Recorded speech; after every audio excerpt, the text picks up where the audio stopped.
We shall now look at the 10 plagues of Egypt in detail. We will look at each of the plagues and what each of them mean.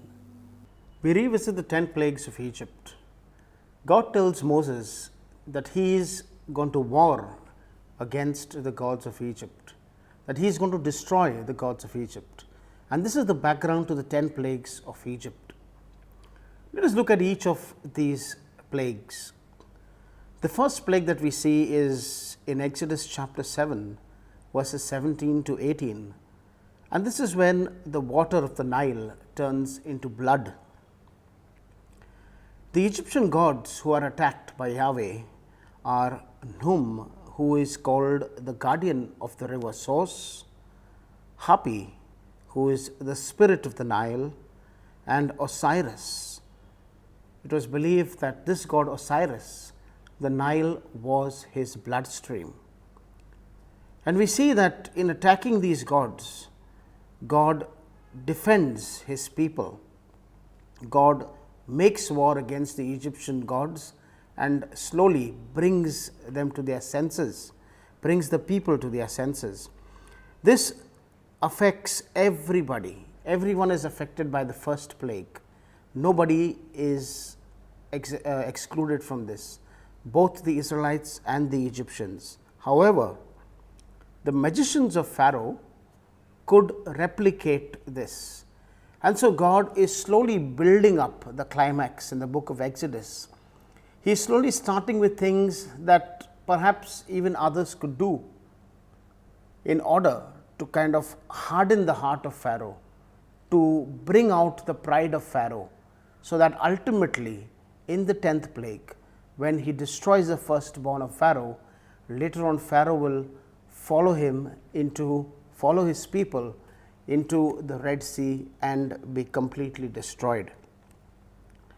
The second plague is about frogs, and this is seen in Exodus chapter 7 verses 25 to Exodus chapter 8 verse 15. And this again is against the god Hapi, who is a frog god. If you look at Egyptian hieroglyphics, we see Hapi, the frog god, that is very prominent among these. And the second god against whom God brings this plague is called Het or Het, which is a fertility god. Now, the Egyptians were known as a prosperous community for two reasons. One is because of the Nile, which gave a constant supply of water, and because of the Nile, it brought down a lot of rich soil to its deltas, and therefore agriculture flourished. And so, in attacking these two gods, Yahweh was attacking the basis of all Egyptian cult worship. They were a happy people, they were a prosperous people, precisely because they thought that their god, the Nile, and their god who was responsible for agriculture, was the one who was helping them out with these things. The second plague was related to fertility. Both of these gods were related to fertility, and therefore, this plague was against the fertility cult. This too affected everyone, and the magicians of Pharaoh could duplicate this as well. The third plague we find in Exodus chapter 8 verses 16 to 17, where God sends gnats or lice. And this is against Seb, the earth god. The Egyptians believed that the earth provided for their food, and therefore they worshipped the earth as God. And the magicians in Pharaoh's court could not duplicate this plague. So, slowly we see a movement from where the basic gods of Egypt are destroyed, and then the magicians also are able to replicate this. But as we come to the third plague, the magicians are unable to replicate these things. The fourth plague is that of flies, and this is found in Exodus chapter 8 verses 20 to 32. And this is against Unchit, the fly god. The fly god of Egypt, remember flies were important for pollination like the bees, etc.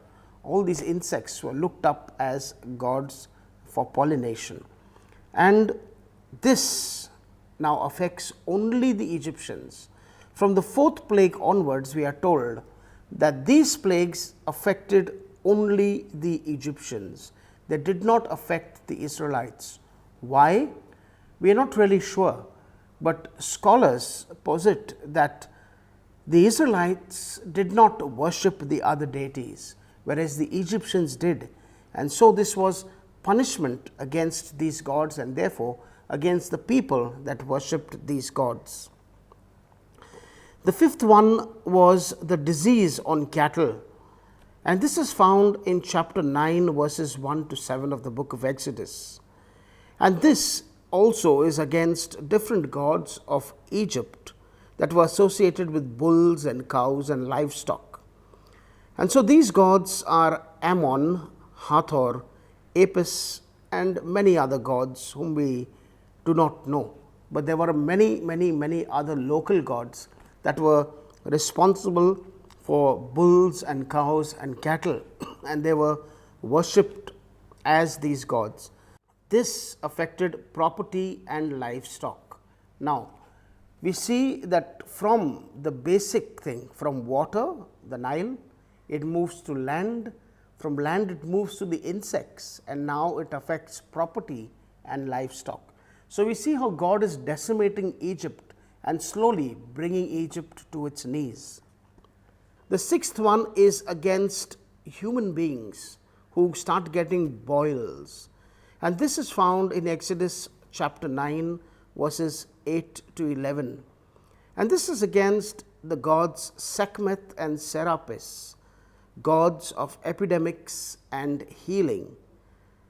And when this struck Egypt, the magicians not only could not replicate it, they could not even appear in court, because everyone was struck with these boils, and therefore moving from the Nile, moving to the land, moving to the livestock, now human beings are being affected by these plagues. We come to the seventh plague, and the seventh plague is that of hail, and this is found in chapter 9 verses 13 to 35 of Exodus, and this is against the Egyptian god Nut or Nut, that is the god of sky, and also against Isis, an agricultural deity. Because hail comes from the sky, it is the sky that is now attacked, and also the agricultural deity, because what hail does is it destroys crops, it destroys houses, etc. And so, it is both a judgment against the god of heaven and the god of the Egyptian gods. And at this point, when Pharaoh notices this seventh plague, he confesses his sins. He is sorry for what he has done and how he has acted. However, Pharaoh changes his mind later on, and he does not allow the Israelites to leave. The eighth plague is that of locusts, and this is found in chapter 10 verses 1 to 20 of Exodus. And this is against Serapia, the agricultural god invoked specially in protection against locusts. And so, God is indirectly telling the Egyptians, you call upon this god Serapis to protect you against locusts. Where is your God now? Call on him. Ask your God to save you and see if he can save you. God is showing his might. He is actually flexing his muscles now. Pharaoh now at this point offers a compromise which is rejected. Pharaoh says, okay, you go, but leave some people here, go and come back. Moses says, no, if we go as a people. So, that compromise is rejected. He confesses his sin a second time. We have the ninth plague.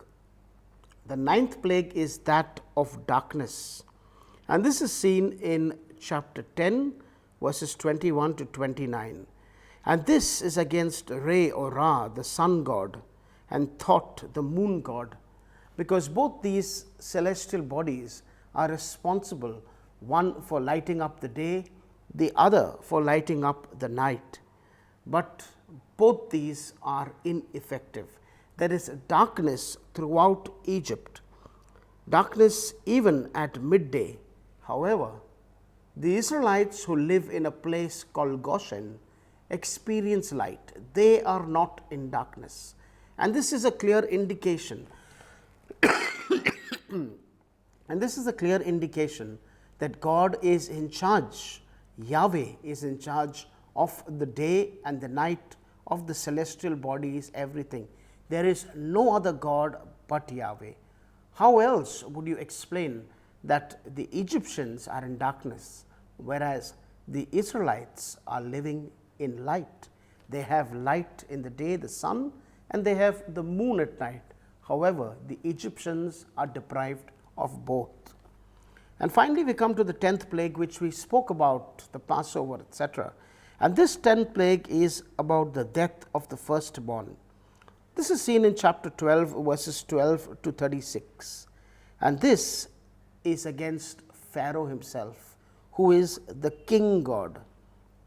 Pharaoh regarded himself as a god, and therefore, this against his own son shows how powerless Pharaoh is to save his own son from death. And therefore, my dear brothers and sisters, what do we notice? We notice that the Passover is celebrated, the lamb pays the price for the Israelites, and the lamb's blood protects them. It is not just Pharaoh, but all the Egyptians give the Israelites whatever they want and literally beg the Israelites to leave Egypt. Pharaoh asks Moses and Aaron to bless him as well. At the end of 10 plagues, Pharaoh is truly brought down to his knees. Not only does he allow the Israelites to go, he actually invites them to leave, and he asks Moses and Aaron, people who were his enemies, to actually bless him and his household. And so we see in the 10 plagues, God demolishes, literally demolishes the 10 gods of Egypt. Each plague is a testimony against one or more of the gods of Egypt, till finally the last plague, the 10th plague, destroys the so-called living God of the Egyptians, Pharaoh's household. Pharaoh himself is unable to protect him, and he actually asks for a blessing. This is akin to this god Pharaoh prostrating before Yahweh, the God of the Israelites. And so we see the 10 plagues are not something that is in isolation. It is not something that is just done to punish the Egyptians, but it is a pointed, systematic attack on everything that the Egyptians believed in, everything that the Egyptians hold dear to them was all destroyed. Why? To show the Israelites who were going to move from Egypt into the promised land that Yahweh and only Yahweh is their God.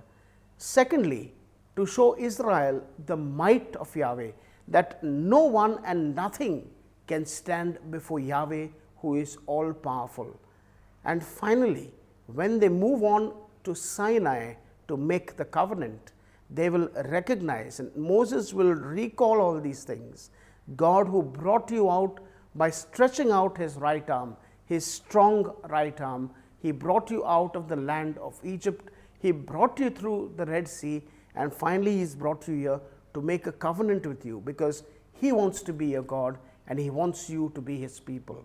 He has done all this because he loves you, and to show you how much he cares for you, he has destroyed not only your enemies but also their gods. And now the Israelites are free in mind and in heart to worship the most powerful God of all, the only God, Yahweh himself. So Yahweh literally through the 10 plagues prepares the hearts and the minds of the Israelites to worship him, to recognize in him the all-powerful deity. But he never forces the Israelites to worship him. He invites them, And that is the beauty of God, that God never pushes His hand on us. He never forces us to do things, but He invites us to a new and fulfilling experience with Him, to a greater relationship with Him. And the 10 plagues serve as a reminder that no matter what stands against us, our God is all powerful. Our God is able to save us. This, my dear brothers and sisters, is what the 10 plagues have to teach you and me.